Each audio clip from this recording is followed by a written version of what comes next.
finally finding traction in recovery, but my family's a mess. What can I do? Welcome to the Therapy Brothers podcast. I'm Brannon. I'm Tyler. We're brothers. We're therapists. And we know recovery. Bring your stories, your questions, your successes with real recovery.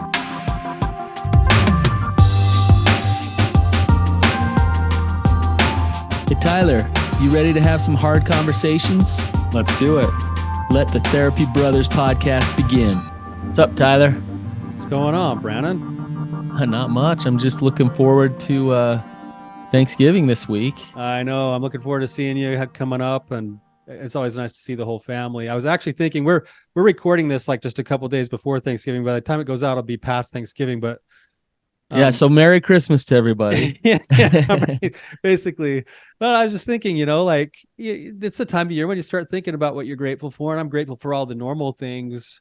But I wanted to throw a shout out to our listeners here. Like, thank you guys for who you are, for the feedback you give us, for the support you provided for us over the years. I just want you to know that you're not taken for granted, and I really appreciate who you are. I can always count on you for the touchy feely, just like, there's a little tear in his eye, guys, as he says this. Bit. And the thing about Tyler is he's sincere and he means it. And so I do. And I echo what he's saying too. Yeah. I mean, I like to mock him too, but yeah.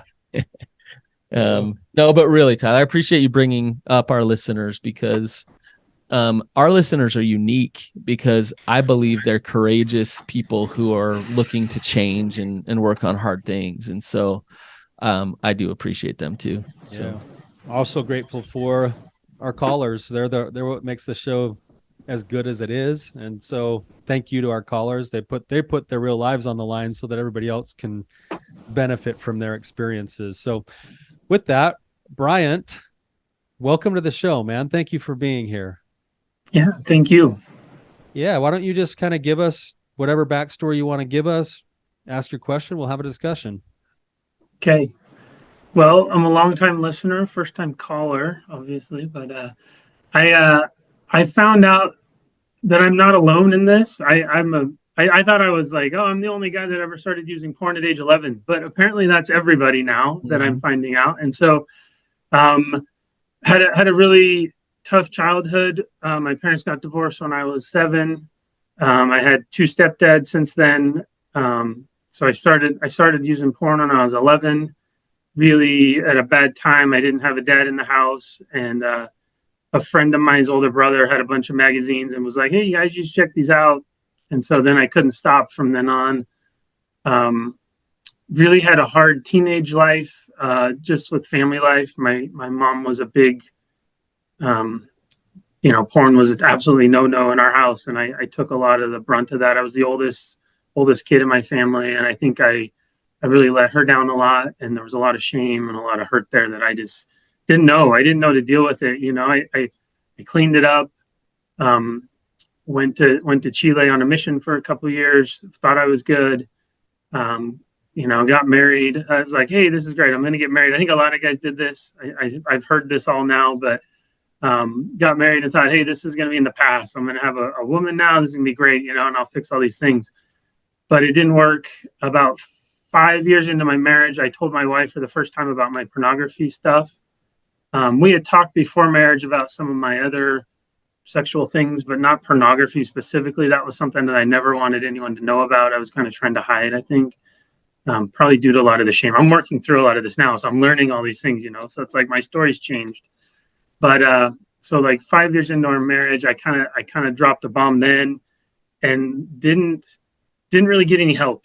Like, we decided, okay, from now on we're gonna move forward, and she was just really quick to forgive, and we kind of learned maybe that wasn't the best way to do it either. And so I was basically sober, right? Quote unquote. I didn't get any help. I didn't do anything, but I stopped using porn for about 6 or 7 years, actually. And, but our marriage never really got better. We were still having all these issues. And then we had this huge issue with my parents, big family kind of thing. And it really just drove me. My wife didn't like me. My parents didn't like me. I kind of have been disowned at this point. And it drove me kind of back to porn. And so like the last about 6 years ago, I started using again. It was like once, and then a couple months later, and it got, as the years went on, it got shorter and shorter time frame.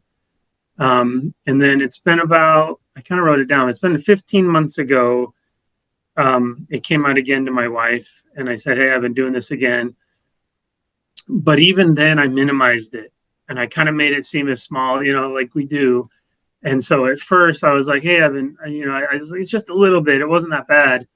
And then about 6 or 7 months later, she was kind of like, hey, let's move forward. Let's fix this. And I was like, wait a second, I got more to talk about. And so then I really kind of dropped everything. I read a bunch of stuff. We should have probably done a whole like therapeutic disclosure, but instead we kind of did it ourselves. I wrote down everything. Like she was like, I want to know every single thing, all these websites, everything. And I wrote it all out. And then we kind of like went from there. And so it's been, and about 7 months ago is when I really started like recovery, I believe, because I started going to meetings. And so that first 8 months, I was kind of like trying to stop, and we were working on some things. I had a counselor, but I didn't really jump into it until I think I came fully clean. And, I slept in the office for a couple months, and some other stuff happened that really forced me, I think, out of my protective zone. And I really opened up. And so now 7 months later, I'm involved in like 3 men's groups. I have my in-person recovery group that I go to. I have a web one that I do sometimes. And then I'm involved in a men's group with my counselor. He runs like a men's group. So we call in and talk, and I call these guys and we kind of report on what we're doing. And I've gotten help, and I've opened up and talked for the first time to somebody, because this has been my own struggle. And I thought I had to fix this. I was entrenched in making my life better. I'm going to fix this. This is the last time. All those things that you hear, that was me, like to a shell, like just, that's what I did. But now I'm like, wow, I love talking about this. I was telling you guys, I was like, I'm going to use my own name and everything on here. That never would have happened, any other time. But I'm feeling pretty good. But now, like, because like that first disclosure kind of happened, and then I hurt my wife again, and now everything's gotten worse, and so I'm really hating myself for that, because I'm like, man, I should have just done this the right way. I couldn't do anything right. And I get on myself about that. But then it's like now, and I've actually had a good week. It's been a good week up until now. So I'm kind of like, well, now what do I talk about? But I still know this is an issue where I feel good. I'm like, I have all this hope, and I'm like, hey, I'm going places, because finally I'm free of this. It's been a year and 3 months since I used pornography, and it's like I feel great. And I'm starting to open up, and I'm having conversations and talking to people and really getting help and trying to work on myself. But now, so my question really is now what? How do I help like bring this same hope to my kids, my teenage kids, and my wife especially, because she's an incredible woman, and she's been here by my side and gone through all this, and now she's really hurting. And it's just, she's like having a hard time trusting, obviously, and I don't blame her for that. It's I've done that, And so that's kind of where I'm at, is like, how do I help everyone else in my family heal now that I'm getting the help I need? Because I don't feel like just saying like, you got to do this and you got to do that. That doesn't work. They're like, they push back on that. And so part of me feels like, okay, I just have to do it. I know that's part of it. I got to keep doing my thing. But what other tools are there? What are the things that I'm missing to help bring a lot more stability to my family life now that I'm in a better place? Sorry, that was kind of long, but that was the story. That's great. That's great, man. Really great question.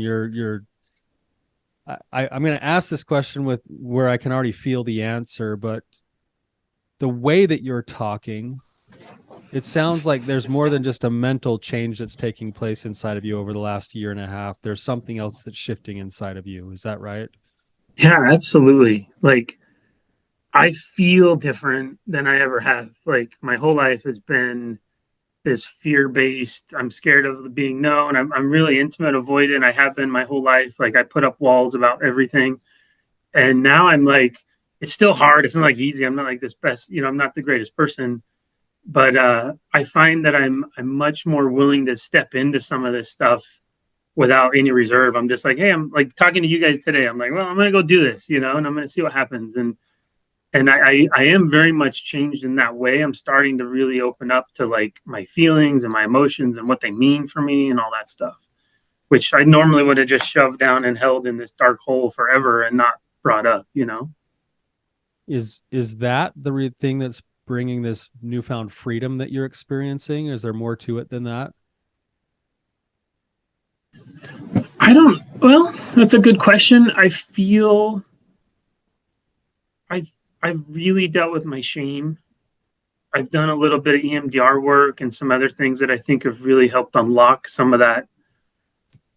I don't feel like a failure as much as I used to. I don't feel so, down on myself as much. I realize that, and I think unfortunately what that's done is it's opened up my eyes and I'm finally seeing my life that I used to just, paint in my own version of this is what my life was. And now I'm like looking around going, wow, I really hurt some people. I've really done some hard things. And I've made it really difficult for my wife and my kids to like love me. And I didn't realize it was happening, and now I'm looking back and I have a lot of pain. I have a lot of hurt about that. But as I've let some of that go and as I've opened up a little bit about it, it's been better. It really has, to deal with some of that hurt and pain. And it still sucks. Nothing's changing that, unfortunately, but I feel like I'm able to deal with it a little better too. And so a lot of that, unlocking some of that shame and some of that that fear of being known has really helped, I think, a lot. Yeah, you can feel it. I can feel it in you. That energy it's gonna continue to help you on an individual level a lot.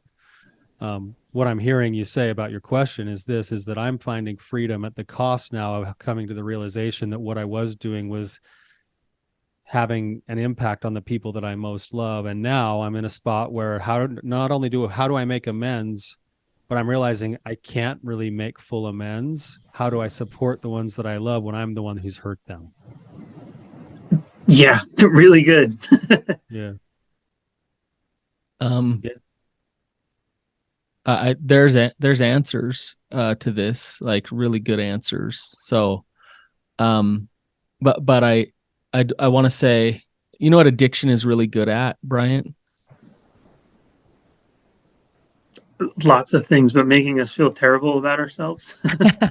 You're right. Okay, so it's good at making us feel terrible about ourselves. That's kind of the cost of it. But the benefit of addiction is that it's really good at taking away pain, right? And so, and Tyler and I have both worked with drug addiction a lot and sex addiction. But one thing that's interesting with drug addicts is when they start to get clean and sober, they're like, oh my gosh, now I have to feel. Yeah. Like now I'm feeling things that I've never felt before. And so when you remove this thing that can numb you out quickly and easily and fast and take all the pain away, you're now left with the actual feelings and energy going on around you. And so when your wife comes to you and she says, I'm hurt, I'm sad, I'm angry, I'm whatever it is, it's awesome that you're in this place of like, I feel her pain now. But the next step is having the strength to sit in that pain with her and to walk through that process with her. And it's such a great opportunity for you. That is the opportunity of trust rebuild right there. Her pain and her struggle right now is awesome for you. Do you understand what I'm saying? Yes, and I still hate it, right? I mean, I get what you're saying, but that's the worst. Right. It's actually a step in your own personal recovery to be able to learn how to do that, to sit in it with her without making it about you, even though you might have caused it. That's tricky what Tyler just said. Did you hear what he said? Yeah, because what does that look like? Like, because it's hard, because my first reaction is, okay, I've caused this pain, run for the hills. Like, I don't want to be here anymore because I know I did this. But I also know that not the cure, but like the way through it is to lean into it and be there, right? Like, how do you be empathetic to something you did yourself? It's hard to like, my mind immediately wants to just like hide and run and not face it. And I'm really having to kind of overcome that initial reaction, because that's been my That's been my normal reaction for 30 years, you know? It's scary to go feel abandonment and feelings of betrayal with somebody. We don't want to do that. And come back to what Tyler said, when I make it about me and my own shame, and I need to show her that, hey, I'm good, I'm okay, then I'm going to disconnect from her pain and not sit through that process. But when I'm strong enough to not make her pain about me and to own the things that I've done, then feeling those things, feeling that pain with her is intimate. It's connecting. Crying with her, that's intimate. Processing with her, that's intimate. Staying there for as long as she needs, that's intimate. Right? Do you see what I'm saying? Yeah. Okay. And it's painful. It's hard. Yeah. I think a lot of times guys think that they're holding space in quotes for their partner by self-deprecating. Oh, you're right. I suck. I'm so bad. I ruined I'm the your life. worst. I did all of these things, and they're like, I held space for her today. And it's like, well, because you didn't run for the hills. Good. Look how accountable I am. Right. Yeah. Yeah. Right. But that's not actually holding space. Holding space is holding the space between the two of you where she's allowed to have her feelings and you can see her. You can show her that you see her, that you're willing to step into her space with those feelings about what you did rather than taking her space and making it about you and then her walking away going like, he doesn't even listen to me. Like he's still making it about himself. Right. So that's a really difficult thing to do. And part of how you get there is you have to actually continue to do the things you're doing in your recovery work, your shame resiliency work. When you said your EMDR, you let that stuff go and you're like, oh man, I'm not a terrible guy anymore. Guess what? You just took one more layer off that allows you to step in and hold space for her too, a little bit better. So your own personal work really, really matters. But then it's about, yeah, I did do this. I realize I caused those feelings for you, and those are your feelings. And I'm here for you, and I can be as close or as distant as you need, as you have to process those, even though it's not your fault. Right. I'm going to ask you a question, Bryant, that I think we all know the answer to, but I want to say the question to illustrate the point here. Is recovery... I'm going to give you two options. Is it when you feel peace in your heart, know who you are, and love yourself? Is that the indicator of recovery?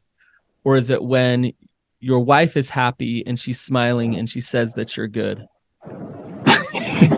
No, I know that answer, and I've come to understand that it's when I'm doing my own work and I'm the one that's, you know, doing well, I guess. It doesn't, because I can't.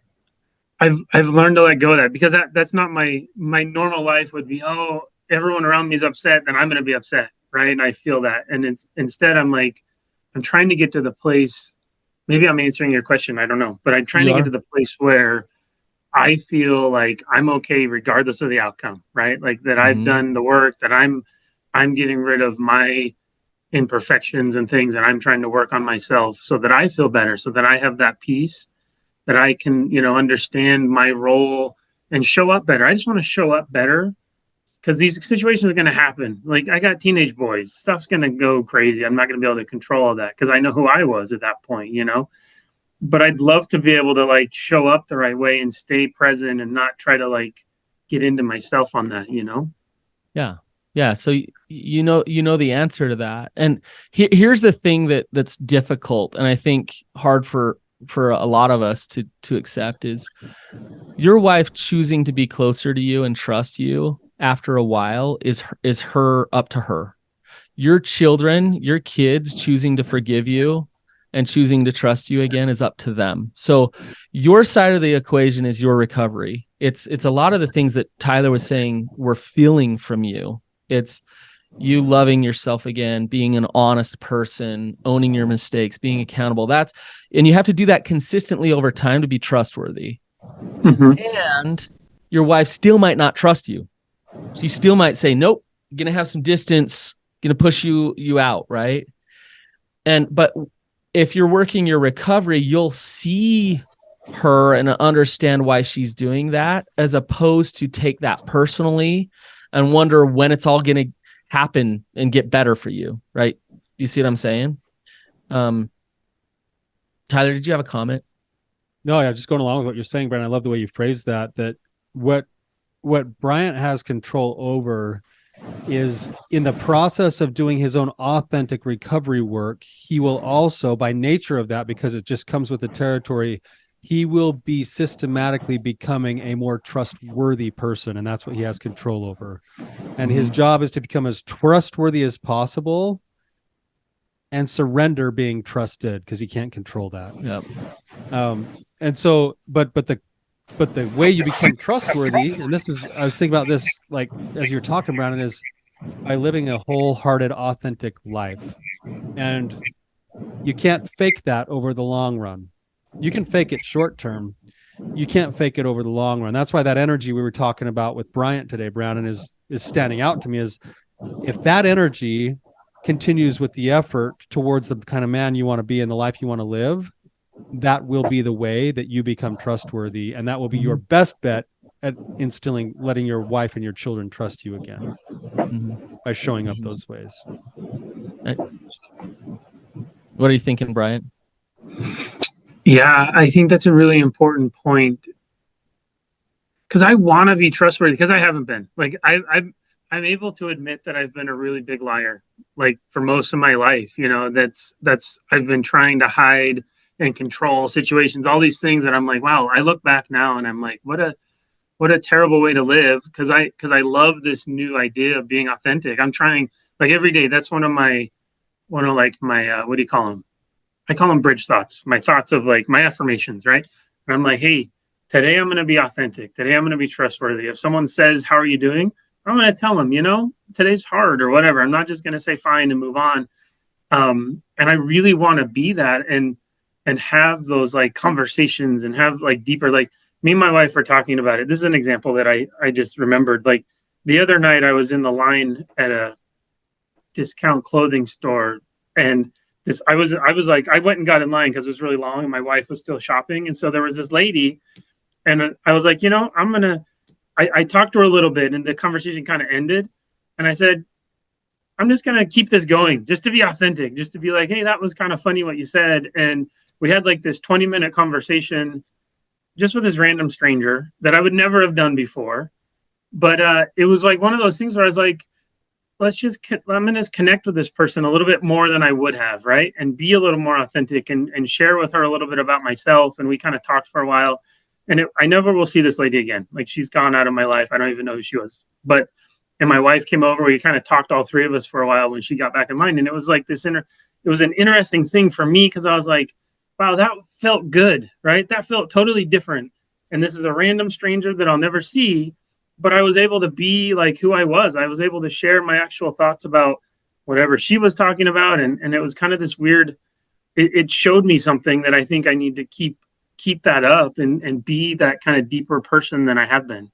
Because normally I would put on those breaks, right? Like, hey, okay, this is enough. We've talked for a few minutes. I'm good, But it was an opportunity to kind of open up and share that I really enjoyed and hope to do more of. And I think that's part of that authenticity. So, but Brian, I got to say, I love that story. Your wife is going to be one of the most, like, it's going to be the most difficult to want to hold space and be strong with. Do you know why? No, tell me. I have a number of reasons, but there's more at stake with her. It's more vulnerable. And so to sit in her not loving you or accepting you or thinking that you're awesome is really scary and really hard. That a lot of shame triggers will come. So when you come home from work today, let's just make up this example, and she gives you this look of like, I don't want to talk to you, right? The old Bryant would say, oh, good, I got to go play video games, or I got to go, like, hang out somewhere else and do something different. I don't have to deal with her. The new you would say, whoa, hey, tell me, like, what's going on? I got some time. I got some space. I got some energy for you. And okay, yay, you passed step 1, right? And she says, I've just been thinking about what a horrible person you are all day. Okay, now we got step 2. Because what you can do then is dig deep with her. Tell me more. Like, tell me where this is coming from. How's it feeling for you?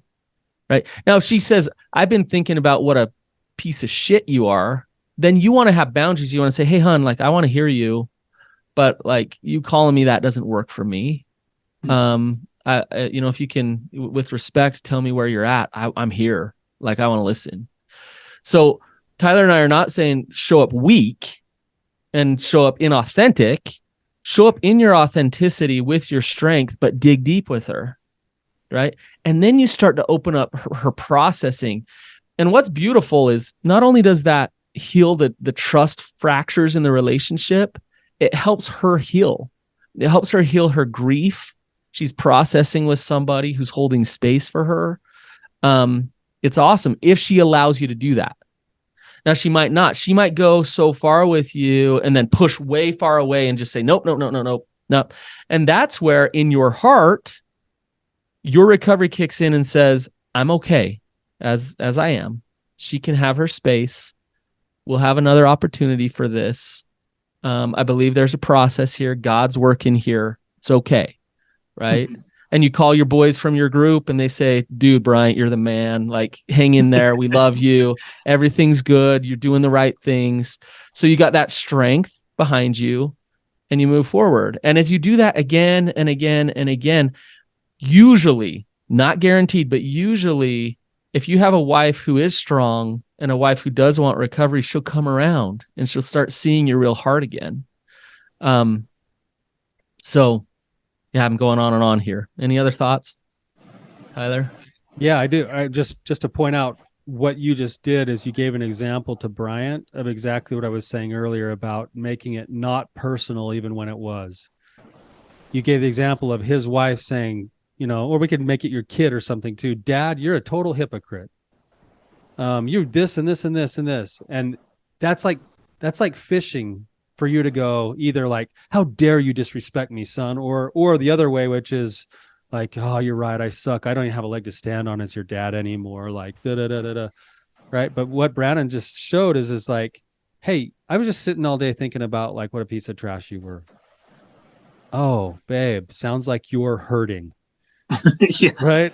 It wasn't, oh my gosh, you're right. I am like, it was like, I've wow. been sitting around all day thinking what a piece of trash I was too. It's like, hey, we got something to connect on here. Yeah, here we go. So tell me what's going on for you. Curious questions, pulling out the actual deeper emotions rather than the surface level, because I promise you, when she's been burned, the last thing she's going to want to do is be vulnerable. So the way she steps into vulnerability is without vulnerability in those conversations of, yeah, you're a piece of trash, or man, you did this, or you did that. Every single one of those things is actually, if you could rephrase it, put it through a magical funnel and it comes out on the other end is, man, I'm really hurting and I need you to see that. Mm-hmm. And if you understood that, if that's all you could ever hear, you would show up so differently for her than all of the other ways that she might package it up. Yeah, I like that. I like what you said because it's something I've been trying to figure out, I think. How do I be quote unquote strong, but how do I not crumble? I guess that's the word I would use in the midst of her pain, right? In the midst of her sharing that stuff, because I think it is important.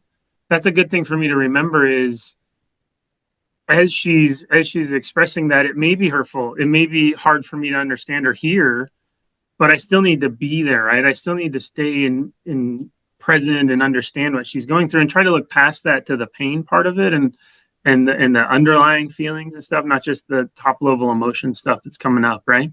Because I know I used to do that. I would probably say something a little bit rough just to get the conversation to end or something, like, I don't want to talk about this, so I'll give you something up here and then we'll stop because I can run away from that, right? I don't have to be known. And so I think that's something that I probably really need to work on. Somebody who wants to build trust, like, start with not taking the person who you want to build trust with, not taking their pain personally. Now, I know, like I say that, and it's like, yeah, okay, Brannon, like somebody's telling me you suck. Like how do I not take you suck personally? well, actually, you don't have to. Like, oh, okay, you're feeling like I suck. Now, if I know that I don't suck, and if I know that I'm okay, and if I believe in myself, then I can, let's say Tyler's the one that's saying you suck. Then I can say, he had to say it. He had to. Let's say Tyler's the one saying you suck. If I know who I am and I'm solid in my recovery, then I have space for him to feel what he needs to feel. If I don't know that, then I will take it personally, and I'll try to either fix it, or I'll try to push away. I'll turn the tables. I'll do all kinds of things in disconnecting in the attachment because I'm way too connected with my self-worth. So when we say don't take personally and disconnect from their feelings, that's what we're saying. We're disconnecting our self-worth from their feelings. We're not disconnecting from their feelings. We're actually disconnecting our self-worth so we can connect more into their feelings, process them, and empathize with them. Yeah, it has nothing to do with how they feel about us, because we are going to be okay on our own, right? That's your the idea. Self-worth, yes. Yeah, I'm okay no matter what they say. I now know that I have a ton of worth. Which I didn't always know this, but I know that I have a ton of worth and a lot of things to offer this world. And they can say whatever they want, really, and it doesn't have to affect me at all because I already know. Like, it's like, yeah, I can look past that into the pain that they're feeling of why might they be saying that instead of what it means to me. Is that what you're saying? Absolutely. Absolutely. I'll just kind of tell you, like, practically how this kind of works for me when I think I get it closer to right than wrong. I always still feel that little tinge of like shame when somebody comes at me. Maybe it's a client, maybe it's my wife, maybe it's somebody else. Like, Tyler, like you're terrible at this. There's that little tinge automatically. It just happens, right? And for me, I actually have the words go through my head, a couple different lines that I use. One is, this isn't about me. And when I do that, I imagine taking my shame and I put it outside of myself. And then I end up going, what are they feeling? I need to connect. So it's like I'm digging through the first layer. It's like the outer layer of my own shame, and I'm going deeper into their feelings. So how do I connect myself to what it's like to feel betrayed, to what it's like to feel powerless, to what it's like to feel angry, to what it's like to, I've had all those human experiences, but I can connect to those things and be in that space with somebody else a lot better than if I stay stuck in the first layer of my shame. And then with that shame, it's still there. I imagine holding on to that relationship or that moment for as long as I can until either I get too flooded or she doesn't want to talk anymore. And then the shame that I was feeling, I pull back in front of me and I go, okay, what do I want to do with this right now? Like, that's where I'm going to go make a phone call. That's when I'm going to go do some self-care, practice some self-compassion, go for a walk or something to flush that out, because it's still there. It just can't be in the driver's seat right now. Does that make sense? Yeah. See, I think that's where go ahead. I probably struggle. Go ahead, Bryant. With it later. Like, that's probably where I just probably file it away. And then I probably do that a couple of times before I realize I got a problem, right? So that's probably something I can work on too, is taking care of it quicker than I do. I think I tend to probably hold on to some of those things a little longer than I should, and they pile up a little bit till I get, then I get aggravated and antsy about it because I'm like, man, I look at all this stuff I got piled up, when probably a good idea would be to, flush some of that earlier. I think that's a good idea to work on. Well, going along with what you're saying, Bryant, like if I have a ton of secrets going on in the background and someone comes along and says, you suck, how am I going to feel? Really bad, really terrible, because it's like, because you don't even know how bad I suck. What about all this other stuff? I'm going to believe them, right? Yeah. And so we're talking a lot about the empathy side of things, of like, but there is the honesty side. And like, let's say your kids come to you and say, Dad, you're a hypocrite.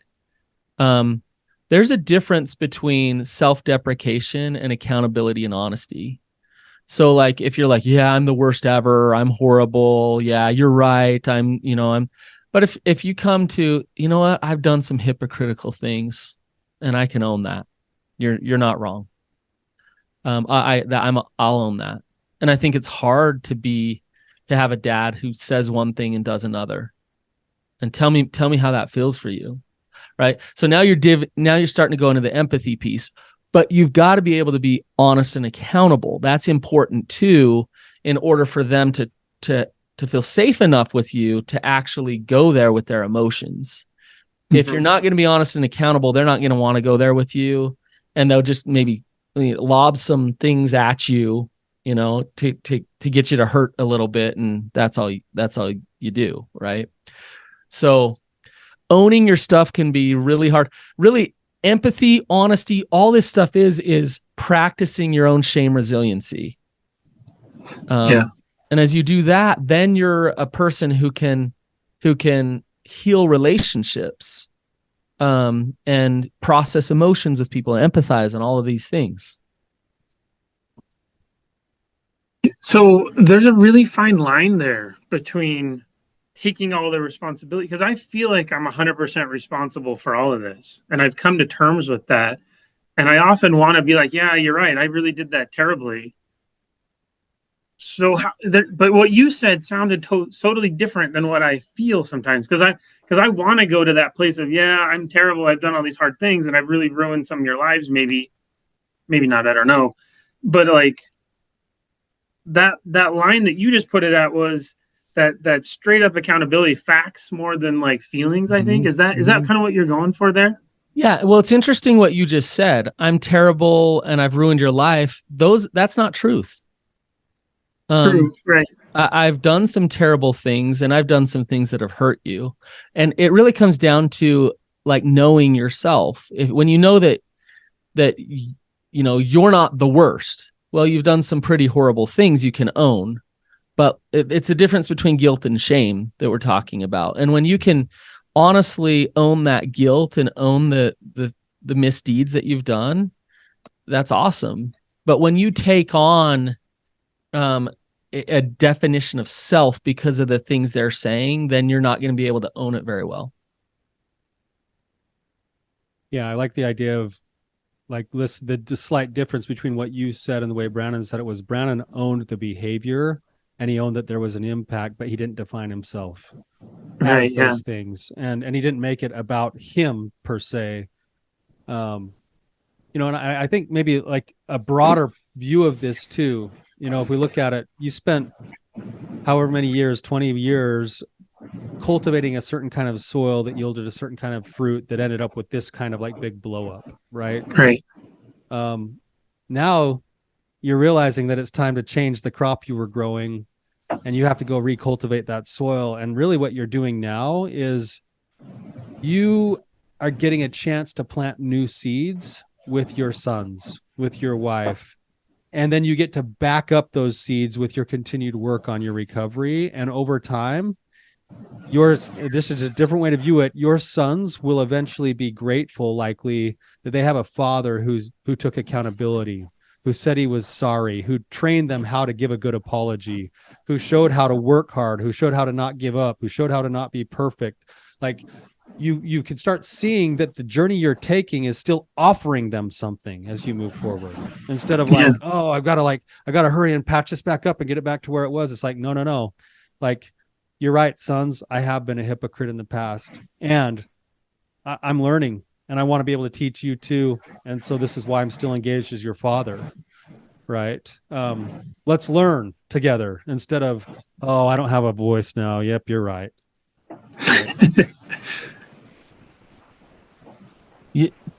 Taking what Tyler's saying a step further, Bryant, can you see that your struggles, your addiction, the things you've done can bless your children's lives?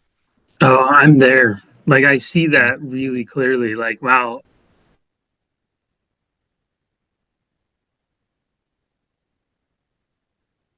He froze up on us, Tyler. I think we lost him for a second.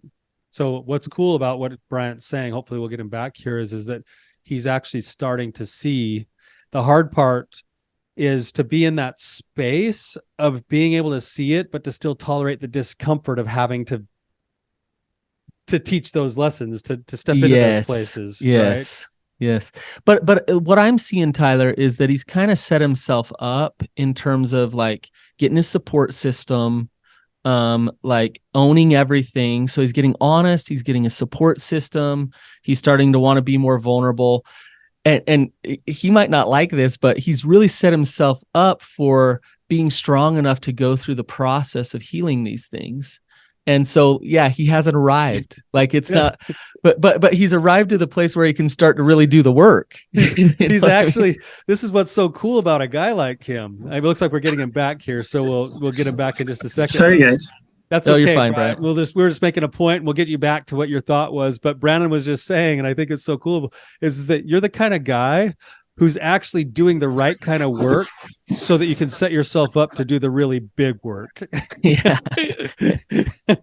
Because it's like you wouldn't even get a chance to go rebuild trust with a wife or step in and be the leader of your sons in a wholehearted, authentic way if you weren't willing to just start doing the recovery work that you've already started.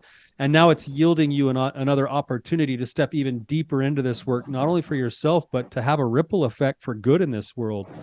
And it's funny how that works, that you get more responsibility, more opportunity, in quotes, we'll say, the deeper you step into your recovery. Yeah, I really appreciate that, because I see that as an option. Like I see, wow, my boys are going to have something I never did, right? They're going to have a dad that hit bottom and was able to work back through it and become something better than he was. And I hope to be that example. I hope to be that someday for them, that I can really show, and my wife, especially. I love that woman so much. I want her to be happy. But it's like to be able to go through a process like this and come out so much better and so much stronger, because I already feel that. It's only been 7 months or whatever, and I already feel better and stronger. And I'm kind of looking like, well, how far can I take this? Like, is this going to, this is awesome. I love it. And I want to be able to provide that for them, because I see it as a huge healing opportunity. Like we never would have grown this much if we hadn't all fallen apart, probably, Yeah. Assuming that it's going to get better and everything will, work out. Then I'm excited for that. I just don't like being here where I am. Obviously it's hard, but I just want you to know, Bryant, that you're doing this in the right order now. Where you're focusing on you, right where you're at is kind of perfect for what you're thinking about the work to do with your wife and with your kids. It's kind of right where you need to be now. A lot of times what happens with Tyler and I is we get a couple coming in and saying, hey, fix our relationship. And it's like, well, you got to fix yourself first. You got to deal with your own demons first. You got to get your own recovery capital first. And once you get that, then we can really start to do this work in rebuilding the foundation of these relationships. You're doing it the right way, Bryant. So a lot of ways, stay the course. Recognize when you're not having that strength to step in with them, and just notice that and don't beat yourself up for it. But you're doing a lot of good things. I agree with that, Bryant. I think you are doing things in the right order with the right heart. I actually suspect that things are going to turn out really well for you over the long run, and that you're giving yourself the best chance towards helping those things heal. Giving your wife and your children space to work their own process. You've been wrestling with your secrets for 20 plus years. They're going to wrestle with their feelings for a while. They're going to go through a grieving process. They're going to have to recalibrate to a new normal of the person their dad and husband are becoming. And if you can be patient with them and allow them that space, I think at a bare minimum, you learn a ton, and at a maximum, you're helping things to go right there. Yeah, I really appreciate that. I think that's giving space is hard, but I've learned that patience is a part that I need to really work on. And it's been helpful for me to be a little more patient, to see the long game, kind of see like, hey, this is going to take them just as long as it has for me to, get them there. It's going to take longer to get back. And I've kind of accepted that. At the beginning, I didn't. I was like, hey, this has got to get fixed right away. My anxiety and everything was going off. But now I've really come to understand that they need their time and space, and as much as I do. and everything's gonna, everything's gonna get better eventually. That's where I'm, looking forward to. So a lot of it is sitting in the discomfort of the patients and not knowing how this is all going to work out, right? And so it's like, I want to fix this now. I want this to be better now. But what's important is being able to sit in the discomfort of that process. And Bryant, I just want to say your struggle with this, you're not alone. We hear this all the time. So it's normal what you're feeling. And I really appreciate you coming on, sharing your story, being vulnerable to provide a backdrop for us to talk about this, because I'm sure a lot of people will listen and be like, oh my gosh, that's exactly how I'm feeling too. And I'm grateful we were able to kind of talk through the process of it. yeah, I think every episode of yours is how I feel. Oh, I'm not the only guy, Yeah. I used to believe that. I was like, nobody knows how bad I've had it. Nobody's got the same way. And now I know 100 dudes that are the same as me, basically, or worse. They have worse stories than some of mine. I'm like, oh, okay, yeah. Yep. Brian, I know we're just about out of time. I just want to reiterate that I think you've already got the goods for success. You're well on your way. I hope this is helpful to you. I think Brannon said some things earlier in the episode that there was so much depth to them that when you go back in a few weeks when this comes out and listen to it, I think you're going to pick up even a lot more. So thank you for your willingness to come on today. Yeah, it was awesome. Thank you. Thanks, Bryant. We'll see ya. Hey, thank you.